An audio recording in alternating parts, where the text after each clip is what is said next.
Hello students, welcome to Infallible Study. I am Surya Prakash, founder of Infallible Study Private Limited. Here I am gonna tell you how to make a perfect timetable, जिसकी वजह से आपके marks boost हो सकें।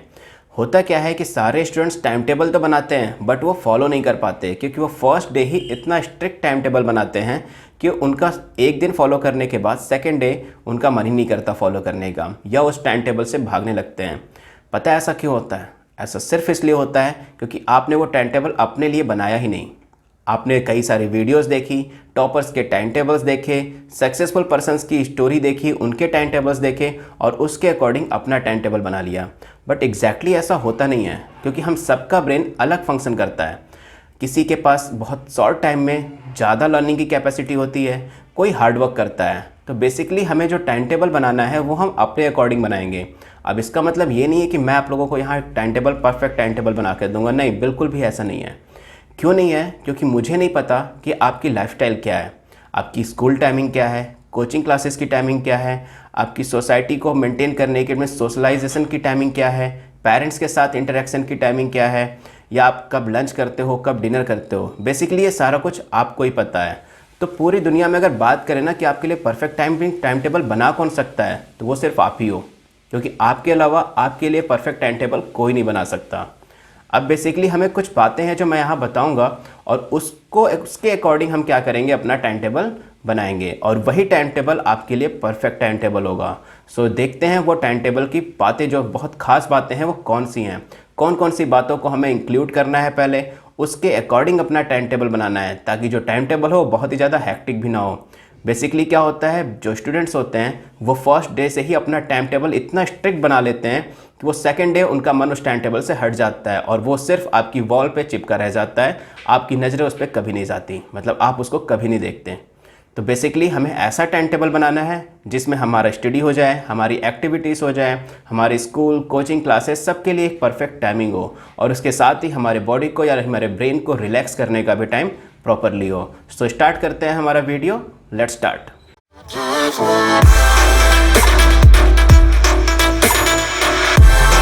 तो time table बनाने के process में हम देखते हैं अपना फर्स्ट पॉइंट, जो मुझे सबसे पहले, यानी हमें और आप दोनों लोगों को सबसे पहले मेंटेन करना है। जो सबसे पहला इंपॉर्टेंट टॉपिक आता है कि हमें क्या देखना है टाइम टेबल बनाने से पहले, वो आता है आइडेंटिफाई योर डेडलाइन। हमें सबसे पहले क्या करना है, डेडलाइन फॉलो करना है। बताता हूँ कैसी deadline. And important social dates, जो सोशल डेट्स हैं उसको देखना है कि कौन कौन सी डेट्स इंपॉर्टेंट हैं। तो सबसे पहले हम बात कर लेते हैं डेडलाइन की। जो डेडलाइन है उसको मैं एक एग्जांपल देके समझाता हूँ। सपोज़ करो आपके पास पढ़ने के लिए अभी 100 पेजेस हैं और आपके पास जो दिन बचे हुए हैं दैट इज़ 10 डेज़ बचे हुए हैं एग्ज़ाम में। तो यहाँ पे दो टाइप के स्टूडेंट होते हैं, या तो वो पूरा सिलेबस पढ़ते हैं या तो फिर वो इम्पॉर्टेंट पार्ट्स पढ़ के पासिंग मार्क्स ले लेते हैं। बट अभी जो हम बात करेंगे स्टूडेंट्स, वो उन लोगों की बात करेंगे जो सिलेबस पूरा करने के साथ साथ अच्छी मार्किंग भी ले आते हैं। मतलब हम बात करेंगे 95% से अबव नंबर्स की, क्योंकि हमारा मेन प्रायोरिटी वही है कि हम अच्छे मार्क्स भी ले आएँ और हम पूरा सिलेबस भी कवर करें। पूरा सिलेबस करने से फ़ायदा ये होता है कि हमें नॉलेज अच्छी मिलती है, और अच्छे मार्क्स आने से ये फ़ायदा होता है कि हमें पता चल जाता है कि हमने जितनी नॉलेज ली है वो हमें याद भी है। तो सबसे पहले हम मान लेते हैं कि हमें 100 पेजेस 10 डेज़ में ख़त्म करने हैं। सो अब यहाँ 2 टाइप्स के स्टूडेंट आएंगे। पहला स्टूडेंट्स जिसको बहुत जल्दी लर्न होता है, और सेकंड स्टूडेंट्स जिसको थोड़ा टाइम लगता है लर्न होने में। दोनों में ही प्रॉब्लम की कोई बात नहीं है, सबसे बेस्ट पार्ट ये है कि आपको लर्न होता है। सो हम बात कर लेते हैं, यहाँ पे 100 पेजेस हमारे पास थे और 10 डेज़ थे। सो अगर हमारा 10 डेज़ में एग्ज़ाम है तो हमें ऑन एन एवरेज 1 डे में कितने पेजेस पढ़ने पड़ेंगे? 10 पेजेस पढ़ने पड़ेंगे। अब ये 10 पेजेस जो हैं ये हमारी डेडलाइन हो गई, क्योंकि हमें पर डे कितने पेजेस पढ़ने हैं? 10 पेजेस। तो डेडलाइन समझ में आई स्टूडेंट्स की डेडलाइन कैसे सेट करते हैं। तो सबसे पहले अगर आप बोर्ड एग्जाम के लिए प्रिपेयर कर रहे हो तो उसकी डेडलाइंस, यानी उसके जो एग्ज़ाम टाइमिंग है वो पता करो। नहीं पता चलती जो लास्ट ईयर की जो एग्ज़ाम टाइमिंग थी उसके अकॉर्डिंग आप उसको फॉलो करो। और अगर बोर्ड एग्जाम की बात करें तो सबसे मेन पार्ट ये होता है कि आप दिसंबर तक अपना सिलेबस फिनिश कर लो, क्योंकि जनवरी में या 15 दिसंबर के बाद आपके प्री बोर्ड स्टार्ट हो जाते हैं। और अगर आप किसी कॉम्पिटिटिव एग्जाम की प्रिपरेशन कर रहे हो तो उसमें बेस्ट पार्ट ये है कि आप उस एग्ज़ाम की डेट को फॉलो करो और डेट से कम 10 डेज़ पहले अपना सिलेबस फिनिश करने की कोशिश कर लो। सो यहाँ पे हमें डेडलाइन समझ में आ गया कि डेडलाइन कैसे सेट करनी है और किस प्रायोरिटी को रखते हुए सेट करनी है। फर्स्ट प्रायोरिटी हमें पूरा सिलेबस भी फिनिश करना है और सेकंड प्रायोरिटी कि हमें वो पूरा याद भी रखना है, यानी हमें स्टडी के साथ साथ उसमें रिवीजन का टाइम भी इंक्लूड करना पड़ता है। तो सबसे पहली बात, स्टूडेंट्स को डेडलाइन समझ में आ गई। अब देखते हैं सोशल डेट्स। अब आपके फैमिली में कोई फंक्शन है, अप्रॉक्सीमेट सारे स्टूडेंट्स अपनी फैमिली के साथ रहते हैं जो स्कूल लेवल के होते हैं। तो अब अगर हम बात करें आपके फैमिली में किसी की बर्थडे पार्टी है, तो आप क्या कहोगे, नहीं मैं बर्थडे में शामिल नहीं होगा, मुझे पढ़ना है। दैट्स अ वेरी रॉन्ग, क्योंकि उस टाइम पे आपका भी पढ़ने का मन बहुत कम करेगा। बट अगर किसी का पढ़ने का मन कर रहा है, दैट्स वेरी गुड, मतलब वो स्टूडेंट अच्छा स्टूडेंट है। लेकिन अगर आपका नहीं पढ़ने का मन कर रहा उस टाइम पे, इसका मतलब ये नहीं है कि आप अच्छे स्टूडेंट नहीं हो। आपको क्या करना है, आप उसके लिए भी टाइमिंग निकाल लो। आप एक कैलेंडर लो और कैलेंडर में जो जो बर्थडे पार्टीज आपके घर में सेलिब्रेट होती है उसकी लिस्ट बना लो, उसमें मार्किंग कर लो कि मुझे इतने डेज तो नहीं पढ़ना।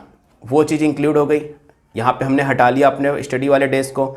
उसके बाद एग्ज़ाम पीरियड जो आता है कि हमारा एग्ज़ाम पीरियड, क्योंकि एग्ज़ाम पीरियड में क्या होता है कि आप वही सब्जेक्ट फॉलो करते हो जिस सब्जेक्ट का नेक्स्ट एग्ज़ाम होता है। तो एग्ज़ाम पीरियड की डेट्स भी काउंट कर लो, आपको सर्कुलर मिल जाता है पूरे स्कूल से या किसी भी कॉम्पिटिटिव एग्ज़ाम से। एक तो ये हो गया। दूसरा हमारे पास सेकंड हमने क्या निकाल लिया, एग्ज़ाम डेट। फर्स्ट हमारा बर्थडे आ गया, एग्ज़ाम डेट आ गया। दूसरे कुछ इंपॉर्टेंट ओकेजन्स होते हैं लाइक होली, दिवाली, ईद, ये सारे जो फेस्टिवल्स होते हैं इसमें भी हमारा टाइम स्पेंड होता ही होता है। तो ये सारे डेज को भी हम अलग से काउंट कर लेंगे। दूसरा, कुछ अदर कमिटमेंट्स भी होती है। अदर कमिटमेंट का मतलब देखें तो जैसे टीचर्स ने कोई सडनली एक असाइनमेंट दे दिया कि आपको ये परसों फॉलो अप करना है, परसों कंप्लीट करके सबमिट करना है, या आप किसी अदर एक्टिविटीज़ में फॉलो करते हो या अदर लाइक क्रिकेट खेलते हो या फिर किसी एकेडमी से रिलेट करते हो, तो वो भी डेडलाइन आपको यहाँ पे फॉलो करनी पड़ती है, यानी उस डेज को भी आपको स्टडी के डेज में से बाहर निकालना है। तो सबसे पहले आपको क्या करना है, एक डेडलाइन फॉलो स्टार्ट करनी है। डेडलाइन का मतलब हम सबसे पहला question, when to start, when to finish.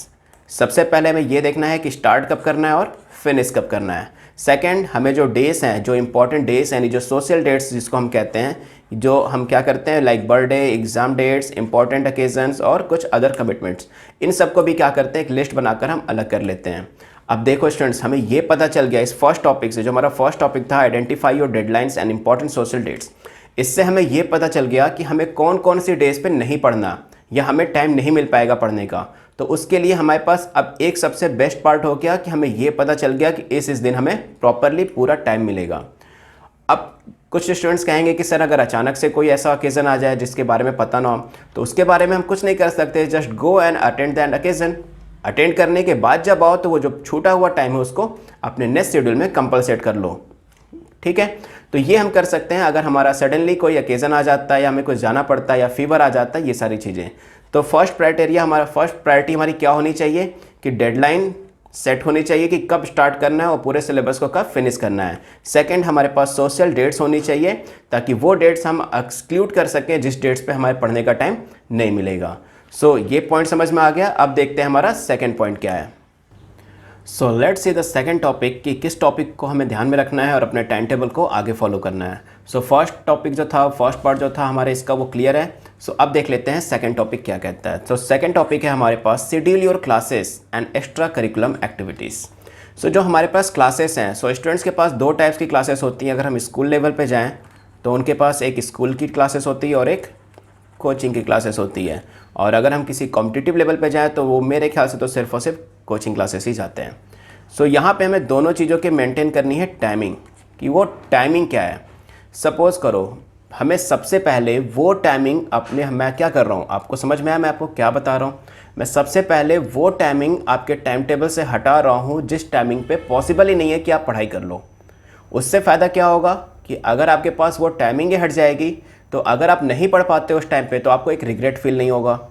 दूसरी चीज़ कि अगर आपके पास आपको पता है कि इस टाइम पे मैं नहीं पढ़ पाऊंगा और उस टाइम पे आप पढ़ नहीं रहे हो, तो इसका मतलब ये है कि आपने वो टाइमिंग कहीं और शेड्यूल्ड कर रखा होगा।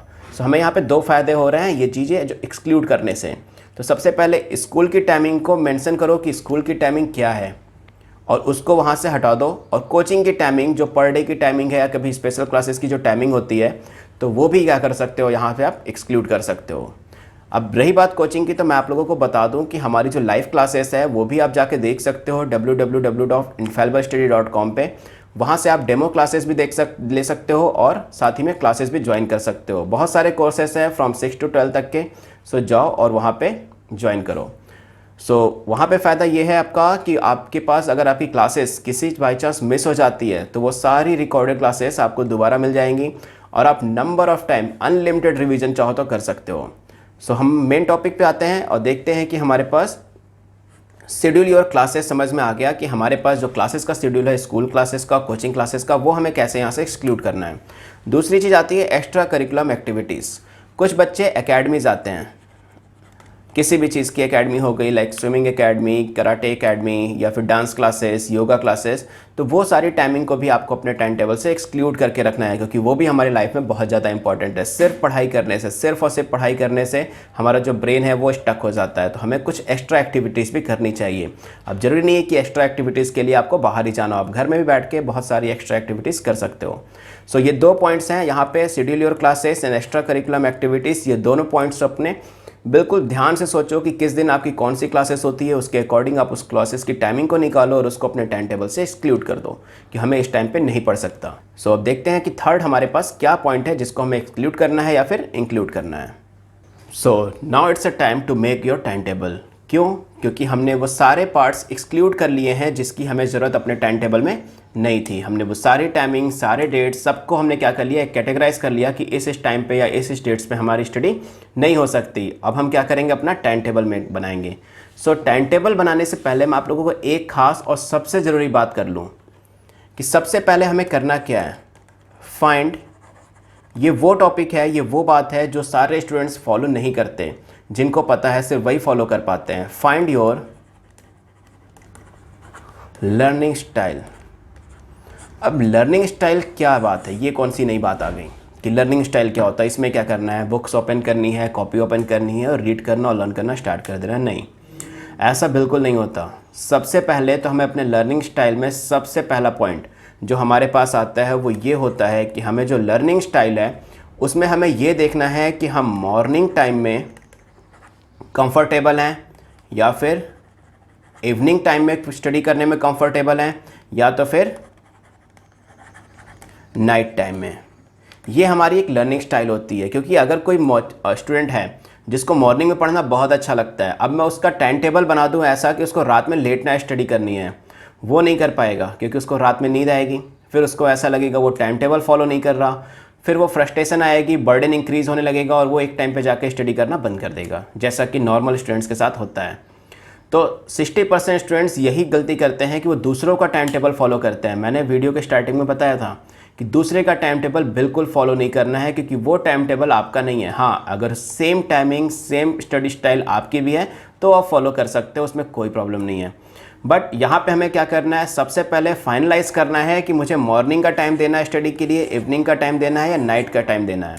अब इसका मतलब ये नहीं है कि मैं सिर्फ और सिर्फ मॉर्निंग में ही पढ़ूंगा, या मुझे मॉर्निंग और नाइट नहीं पढ़ना, मैं सिर्फ इवनिंग में पढ़ूंगा, या तो फिर सिर्फ नाइट क्लास में पढ़ूंगा। बिल्कुल ऐसा नहीं है। हमें क्या करना है, वो टाइमिंग जिस टाइम पे हमारा सबसे ज़्यादा पढ़ने का मन करता है, मॉर्निंग, इवनिंग या इंक्लूडिंग नाइट में, उस टाइमिंग पे हमें वो सब्जेक्ट रखना है जो आपके लिए थोड़ा सा हार्ड होता हो। ऐसा इसलिए क्योंकि उस टाइमिंग पे हमारा ब्रेन जो होता है वो फुल्ली फंक्शन होना चाहिए, हमारा जो ब्रेन है वो कंप्लीट वर्क करना चाहिए। अब किसी बच्चे की स्टाइल मॉर्निंग स्टाइल है, मैं उसको रात में उठा के उसका सबसे हेटेस्ट सब्जेक्ट दे दूँ कि लो इसको पढ़ लो, नहीं पढ़ पाएगा। एक तो उसका उस सब्जेक्ट में इंटरेस्ट नहीं है, दूसरी चीज़ उसका पढ़ने का वो टाइम भी नहीं है, वो सब्जेक्ट में उसको फिर कंटिन्यूसली वो सब्जेक्ट उसको बोरिंग लगता रहेगा और वो एक टाइम पे जाके वो सब्जेक्ट आपका वीक सब्जेक्ट बन जाएगा। तो सबसे पहले हमें क्या ट्राई करना है कि हम अपने स्टडी स्टाइल को फॉलो करें। हम बैठो, ध्यान से सोचो कि आपको किस टाइम पढ़ने में ज़्यादा अच्छा लगता है। अगर नहीं कर पा रहे तो एक दिन मॉर्निंग में उठ के चेक करो, एक दिन इवनिंग में बैठ के पढ़ो और एक दिन नाइट टाइमिंग में पढ़ के देखो, और इस तीनों टाइमिंग पे वही सब्जेक्ट पढ़ना जो तुम्हें सबसे ज़्यादा बोरिंग लगते हो। सबसे ज़्यादा बोरिंग का मतलब सबसे ज़्यादा टफ लगते हो, नॉट बोरिंग, टफ। तो जिस टाइमिंग पे सबसे ज़्यादा पढ़ने का मन कर रहा हो या सबसे जल्दी समझ में आ रहा हो, उस टाइमिंग को अपनी प्रायोरिटी टाइम बना लो। बट मेरे अकॉर्डिंग मॉर्निंग का टाइम जो होता है वो बेस्ट होता है, क्योंकि मॉर्निंग टाइम पे हमारा जो ब्रेन होता है वो प्रॉपर वर्क करता है। अदरवाइज इट्स योर चॉइस कि आपको मॉर्निंग में पढ़ना है, इवनिंग में पढ़ना है, नाइट टाइम में पढ़ना है, ठीक है। कोई कंपलसरी नहीं होता किस टाइम पे पढ़ना है, बट प्रेफरेबल टाइम होता है मॉर्निंग का। सो हम कंसीडर कर लेते हैं कि मेरी जो स्टडी स्टाइल है वो मॉर्निंग की है। तो मान लिया कि मैं मॉर्निंग में पढ़ना है, तो मॉर्निंग में मैक्सिमम आवर्स निकाल लो। मैक्सिमम आवर्स का मतलब कि जितना जल्दी हो सकता है उतना जल्दी मॉर्निंग में उठ जाओ। सपोज़ करो अगर मैं 4 o'clock पे उठ जाऊँ, 4 AM पे, कोई बड़ी बात नहीं है 4 PM पे उठना। आप रात में जल्दी भी तो सो रहे हो, क्योंकि आपकी स्टडी स्टाइल क्या है, मॉर्निंग की है, यानी आपको नाइट में थोड़ा कम टाइम ही देना है। 4 AM पे उठकर अगर मैं फ्रेश अप वगैरह होकर थोड़ी सी मॉर्निंग वॉक छत पे कर लो, बालकनी में कर लो, कहीं भी, उसके बाद स्टडी करने बैठूँ तो मेरे पास अप्रॉक्सीमेट यहाँ पे 2:30 hours का टाइम मिलेगा, मतलब 2 घंटे 30 मिनट का टाइम मिलेगा हमें। अब ये प्रॉपर टाइमिंग हमें कंपलसरी मिल रही है क्योंकि हमारे यहाँ पे कोई डिस्टर्बेंस नहीं है। अब पहली बात और सबसे मेन इंपॉर्टेंट बात, ये जो मैं टाइमिंग बता रहा हूँ स्टडी की, ये सिर्फ और सिर्फ स्टडी की टाइमिंग बता रहा हूँ। ऐसा नहीं है कि आप उसमें स्कूल का होमवर्क करने बैठ जाओ, उसके लिए अलग टाइम बना लो। जिस टाइम आपका पढ़ने का बिल्कुल मन नहीं करता हो उस टाइम आप क्या करोगे, होमवर्क करोगे, किसी का भी, स्कूल का, कोचिंग का, या कोई भी रिटन वर्क उसी टाइम पे करो जिस टाइम पे आपका पढ़ने का बिल्कुल मन नहीं करता। उससे क्या होगा, आपका होमवर्क उस टाइम पीरियड में कंप्लीट हो रहा है जिस टाइम पीरियड को आपको कहीं और यूटिलाइज करने का मन भी नहीं करता। उससे हमारा फ़ायदा, दूसरा फ़ायदा ये है कि हमारा जो स्टडी शेड्यूल है, जिस टाइमिंग पे हमें पढ़ने का ज़्यादा मन करता है उस टाइम पे आपके पास सिर्फ और सिर्फ एक लर्निंग वर्क रह जाएगा, लर्निंग, अंडरस्टैंडिंग, ये वर्क रह जाएगा जो प्रॉपर टाइमिंग के साथ कंप्लीट भी हो जाएगा और प्रॉपर अंडरस्टैंडिंग भी होगी। तो ये बात समझ में आ गई कि लर्निंग स्टाइल क्या होता है। लर्निंग स्टाइल का मतलब है कि सबसे पहले आप फॉलो करो या फाइंड करो कि आप किस टाइमिंग पे पढ़ना ज़्यादा कंफर्टेबल फील करते हो। अब देखो हमने क्या क्या कर लिया, हमने वो सारी टाइमिंग एक्सक्लूड कर दी जिस टाइमिंग पे हम नहीं पढ़ सकते थे। दूसरा, हमने स्कूल टाइमिंग, कोचिंग टाइमिंग या एक्टिविटी की टाइमिंग जो थी वो सारी भी एक्सक्लूड कर दी। थर्ड, हमने अपना शेड्यूल देख लिया, हमने प्रायोरिटाइज टाइम देख लिया कि हमें किस टाइम पे कौन सी स्टडी करनी है, लिखने वाला काम कब करना है और लर्निंग वर्क कब करना है। अब हम स्टार्ट करेंगे अपना टाइम टेबल बनाना, जो कि मैंने स्टार्टिंग में बताया था। मैं आपका टाइम टेबल बिल्कुल नहीं बनाऊंगा क्योंकि आप अपना खुद का टाइम टेबल खुद ही बना सकते हो। सो मैंने वो सारी बातें बता दी। अब जो मेन बात है वो बात है कि आप खुद से फाइंड करो कि आपका जो ब्रेन है वो कैसा फंक्शन करता है, मतलब फास्ट या फिर स्लो। कुछ बच्चे कहेंगे सर ये कैसे फाइंड कर सकते हैं, तो यार वो तुम्हें खुद पता होगा कि कैसे फाइंड कर सकते हैं। अगर तुम्हारे पास कम टाइम में पढ़कर ज़्यादा ऑब्जर्वेशन की कैपेसिटी है, मतलब तुम्हारा ब्रेन जो है वो फास्ट फंक्शन कर रहा है। और अगर ज़्यादा पढ़ने के बाद भी कम समझ में आता है, दैट मीन्स तुम्हारा ब्रेन स्लो फंक्शन कर रहा है। इसमें कोई बड़ी बात नहीं है कि ब्रेन हमारा स्लो फंक्शन कर रहा है या फास्ट फंक्शन कर रहा है। हमें ज़रूरत किसकी है, इन दोनों ही चीज़ों पे वर्क करने की। हमें क्या करना है, वर्क करना है। अब वो वर्क कैसे करेंगे, वो वर्क तभी करेंगे जो मैंने टाइम टेबल बनाने का प्रोसीजर बताया है। हो सकता है आपका ब्रेन स्लो इसलिए फंक्शन कर रहा हो क्योंकि आप राइट टाइम पे रॉन्ग सब्जेक्ट पढ़ रहे हो सकता है आप मॉर्निंग में सुबह उठ के मैथमेटिक्स लगाना स्टार्ट करते हो, मैथमेटिक्स सॉल्व कर रहे हो सकता है। अदरवाइज आपको मैथमेटिक्स हार्ड लग रही है, टफ लग रही है, तो आप मॉर्निंग में स्टार्ट कर सकते हो। मैंने स्टार्टिंग में बताया कि दैट इज़ योर प्रायोरिटी कि आप किस टाइम पे कौन सा सब्जेक्ट प्रेफर करते हो। बट ये ध्यान रखना कि जिस टाइम पे पढ़ने का सबसे ज़्यादा मन करता हो उस टाइमिंग पे आपको सबसे टफ सब्जेक्ट निकालना है, और जिस टाइम पे सबसे कम पढ़ने का मन करता हो उस टाइम पे सबसे ईजी सब्जेक्ट निकालना है। फ़ायदा ये होगा कि आप जब टफ सब्जेक्ट पढ़ रहे होगे तो आपका ब्रेन ज़्यादा फंक्शन कर रहा होगा, तो आप भी जो स्लो कह रहे हो आपका ब्रेन स्लो है, वो देखना 1 वीक में ही कैसे फास्ट में कन्वर्ट हो जाएगा ये आपको भी नहीं पता चलेगा। क्योंकि हम सब के पास सेम ब्रेन होता है, बट डिपेंड करता है कि हम उसको कैसे यूज़ कर रहे हैं, किस टाइम पे यूज़ कर रहे हैं, कैसे यूज़ कर रहे हैं। सो बेसिकली क्या है, टाइम टेबल ऐसा नहीं होता कि हमें पढ़ाई का टाइम टेबल बनाना है, हमें अपने डेली रूटीन का टाइम टेबल बनाना चाहिए। डेली रूटीन के टाइम टेबल का मतलब क्या, जो मैंने स्टार्टिंग से बताया, हर वो इंपॉर्टेंट काम भी उसमें इंक्लूड करो जो आपकी लाइफ में इंपॉर्टेंस रखते हैं। So students, this was all about making time table. Time table बनाना ही ज़्यादा ज़रूरी नहीं है, टाइम टेबल को फॉलो करना उससे ज़्यादा ज़रूरी है। बट टाइम टेबल को फॉलो करने से पहले सबसे मेन पार्ट जो मैंने बताया कि आप अपना टाइम टेबल खुद बनाओ। अगर आपको क्लासेस लेने में या स्टडी में कोई और भी प्रॉब्लम आ रही है तो आप हमारी वेबसाइट पे जाओ, वहाँ पे लाइव क्लासेस चलती हैं, वहाँ पे आप हमारी क्लासेस को ज्वाइन कर सकते हो। क्लास 6 से 12 तक की ऑल कोर्सेस अवेलेबल है वहाँ पे। जाओ, डेमो भी ले सकते हो आप। डेमो के लिए वहाँ पे जाके डेमो ऑप्शन आता है, उस पर क्लिक करके डेमो के लिए अप्लाई कर दो, आपको डेमो मिल जाएगा और आप अपने घर पे बैठे सेफली आप कहीं से भी स्टडी कर सकते हो। All subjects are available there. Thanks for watching Infallible Study. Stay with us and we are committed to excellence in education. Take care.